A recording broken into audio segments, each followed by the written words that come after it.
Because if you stay silent any longer, I don't trust myself with what I might do next. This isn't a game. This isn't just another late night thought. This is me standing on the edge, holding back something that could change everything. Do you know what it feels like to have 100 thoughts crashing in your head all at once, while waiting for one reply that never comes? Every second feels heavier. Every pause feels louder. And I keep asking myself, why aren't you answering me? Here's the truth. Your silence isn't just silence anymore. It feels like a test. And if it is a test, then I don't know if I'm strong enough to pass. Because when I don't hear from you, my mind races to places it shouldn't go, to choices I know I'll regret, to actions that can't be undone. I found something I shouldn't have earlier today. A note, a small piece of writing that wasn't meant for me. And the words in it, well, they don't leave my head. They say, sometimes silence is the loudest answer. And now I'm terrified. Is that what you're trying to tell me? Because if it is, then I don't know how long I can hold myself together. If silence means stay away, if silence means you're too late, then tell me now before I do something reckless. My queen, I need your voice, your words, your reply. Because every second without them pushes me closer to a line I swore I'd never cross. Do you understand? I'm not asking for a poem. I'm not asking for a speech. I just need something, even one word. Because one word from you could stop me. And no word at all could push me into the kind of choice that leaves scars forever. Someone told me once that when you ignore the person who loves you most, you don't just break their heart, you unlock a part of them they didn't even know existed. And I'm starting to feel that part waking up in me. The side that doesn't think, the side that just acts. My queen, answer me before I lose that fight with myself. Because right now, it feels like the only thing standing between me and something dangerous is you. My queen, I can feel the edge drawing closer now. The stupid thing I'm dangerous to try is not loud or violent. It's smaller, but no less real. It's the kind of move that burns bridges and leaves no map back. And every minute you stay quiet, that plan grows louder inside me. First, know this, I'm not proud of the thought.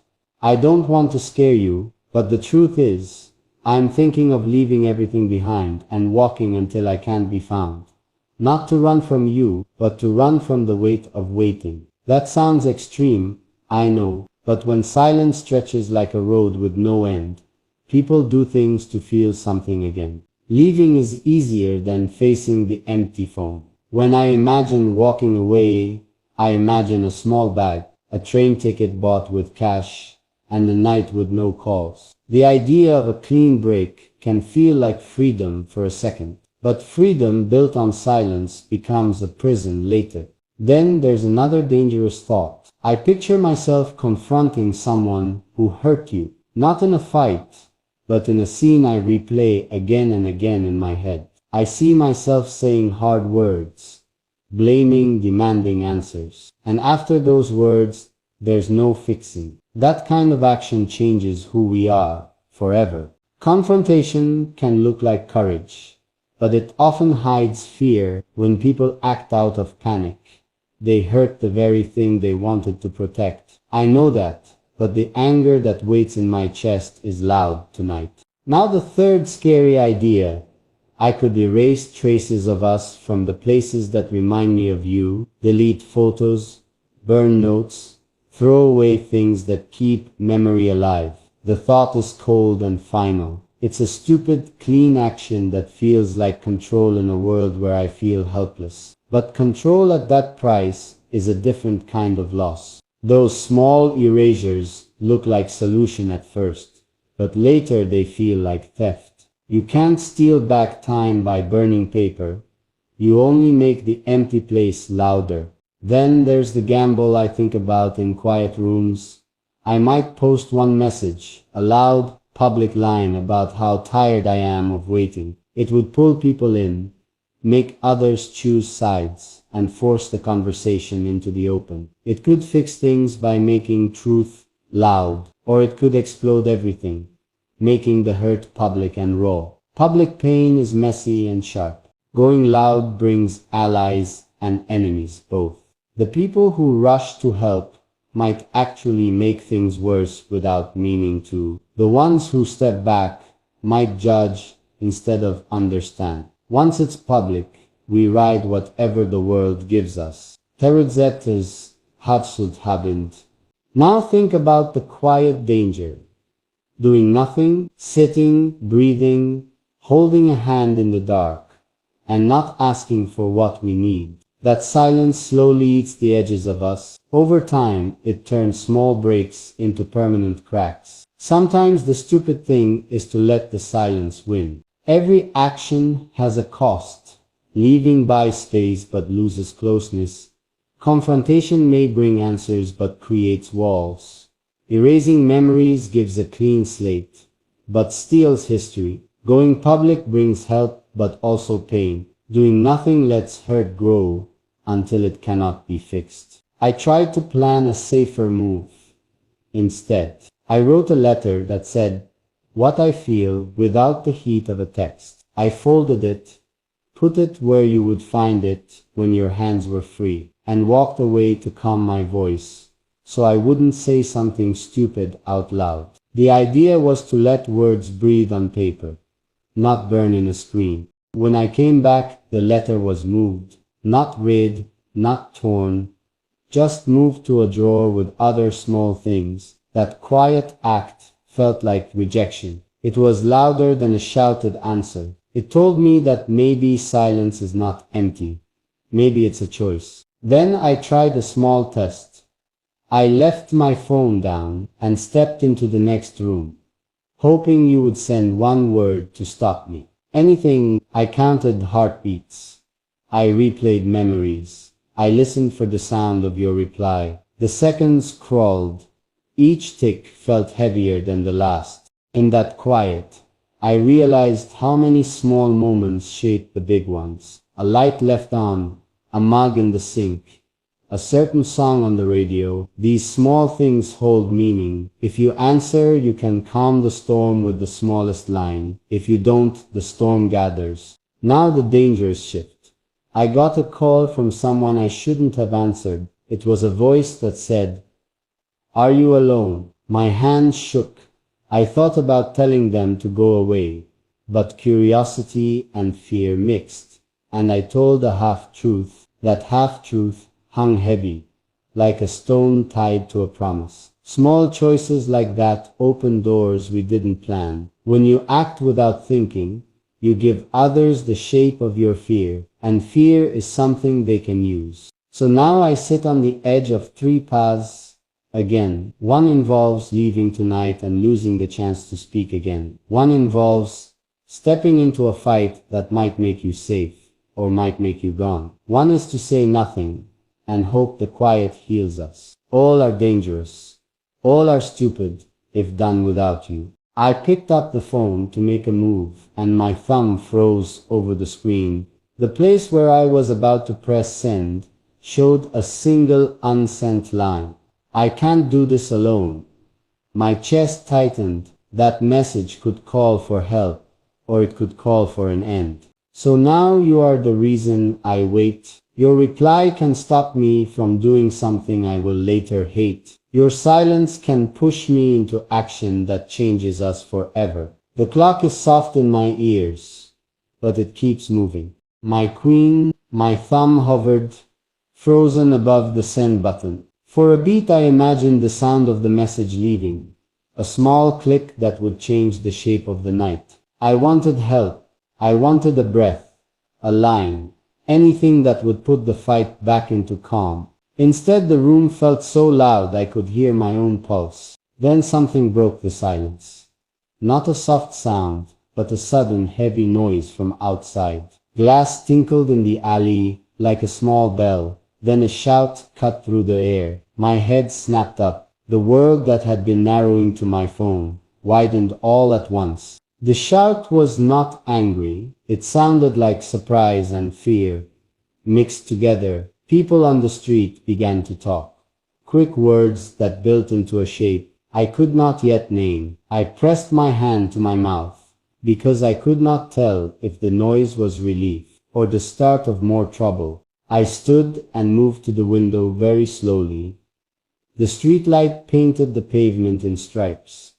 A figure leaned over something on the ground, a bicycle or a box. I couldn't tell. Two others crouched nearby, hands waving, heads bent like they were reading something. Someone dropped. No one looked like they wanted to be there. That made my chest tighten. A small paper fluttered across the road and landed at the curb. Someone kicked it aside without looking. I watched it slide and felt a strange pull, as if that scrap might hold a key. I wanted to send you a message about it, to tell you to look out, to tell you to lock the door, but my phone was still heavy in my hand. Then the sound of footsteps came up the stairs. Not the slow step of a neighbor returning, but quick, measured steps that counted like a metronome. I backed away from the window, heart banging. The door to our building clicked, then hummed as something metal moved. My breath shortened because the cadence felt practiced, too practiced. A light flashed twice from below.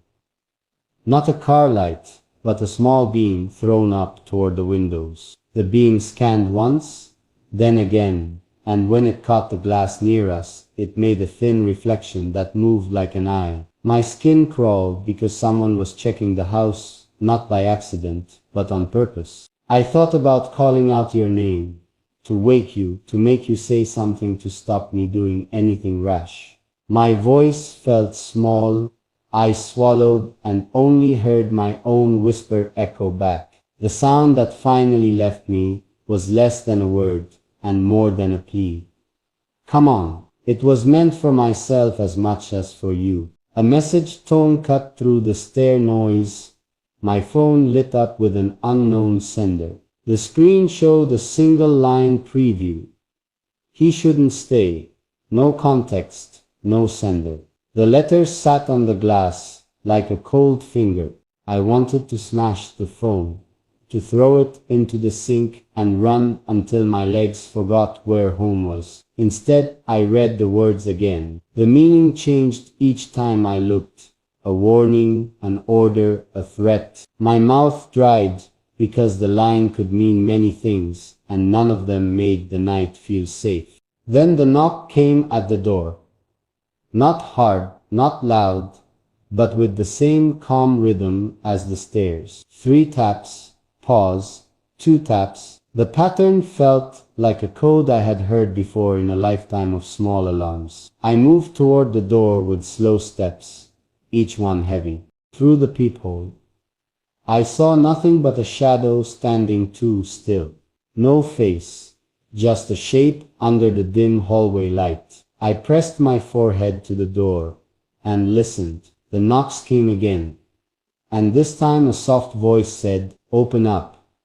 We just want to help." The tone was smooth, practiced, too easy to trust. My hands shook as I considered the choices: open and risk the truth that may walk in, ignore and risk what might come from silence. Call the number that had just messaged and risk a trick. Each option felt like leaving a door unlocked or setting a trap for ourselves. As I stood there, a second light slipped across the window from the street. A car idled a few houses down, engine whispering, headlights off. Someone in its front seat held a phone up, and the screen glowed. They were watching the house as if waiting for a curtain to move. I pressed my ear to the wood and tried to hear your breathing in the next room. It was steady, a small gift of normal. For a moment I thought to leave the door closed and wake you gently, to tell you to pack a small bag and go,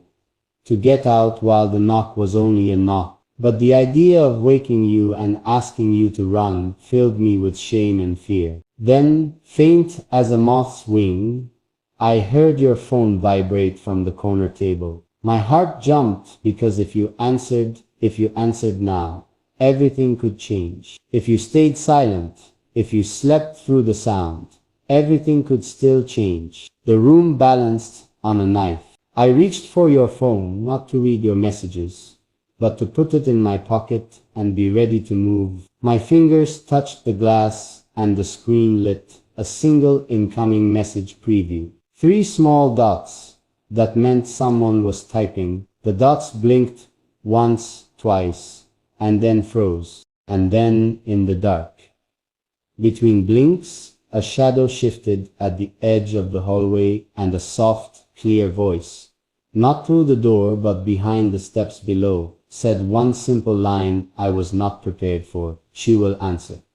The breath left me. The next sound was a soft click, like a lock turning. "My queen," the soft click in the lock froze me. My hand stayed on your phone, the glow still fading against my fingers. The knock outside had gone quiet, but the shadow did not move. I felt the silence press against the door like a weight. Then came the sound, the slow twist of metal sliding inside the lock. Someone was trying to open it from the other side. My body tensed. I wanted to shout, to push something heavy against the wood, but my voice caught and my arms refused to move fast enough. Instead, I held my breath and prayed you wouldn't wake up into this moment. The knob turned halfway, then stopped. Whoever it was didn't push, didn't force. They just held it there, as if waiting for me to make the first mistake. The stillness felt worse than a break-in. It felt like a game I didn't know the rules to. I backed away one step, then another. My heel brushed against the edge of the rug and caught slightly, almost sending me to the floor. I bit down hard to keep from making a noise, but the shadow outside must have sensed it, because the knob clicked again. This time it turned all the way. The door creaked open only an inch, just wide enough for air to move, not wide enough for a face to show. A whisper slid through the crack. "You don't have much time." The words were soft but sharp, like paper cutting skin. My heart stumbled at the sound. I pressed my back against the wall, clutching your phone so tight my palm hurt. The screen was dark now, but I could still see that last half-written message, frozen in my head, the dots that had blinked and stopped. Who was about to send it? Who wanted you to reply so badly? The door stayed open just that small inch. No hand reached in, no push followed. The whisper faded, leaving only the hum of the car still idling outside. I couldn't tell if the stranger wanted me to follow or to freeze. Every second stretched too long, like the night itself had slowed down to watch. From upstairs, a floorboard groaned. It wasn't you. The sound came from above your room. Someone was already inside the house.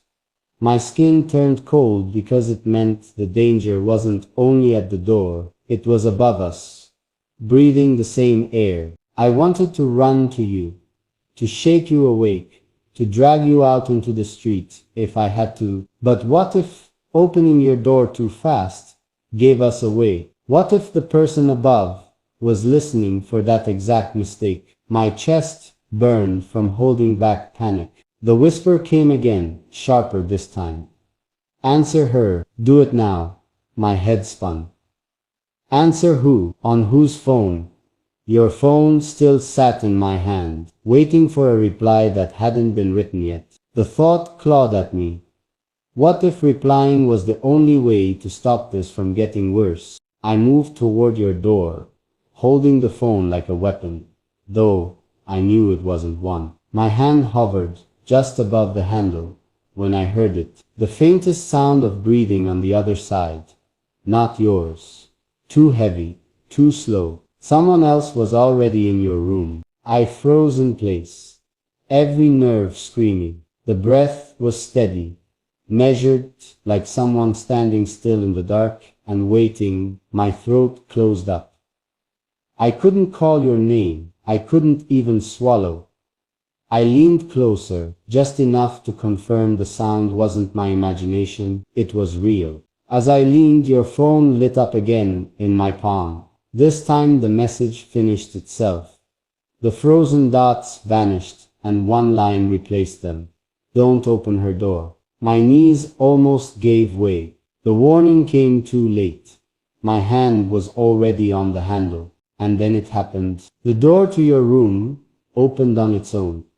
Just a few inches, slow and silent, enough for a sliver of darkness to spill into the hallway, enough for me to see that someone inside was holding the knob from the other side. I staggered back, unable to breathe.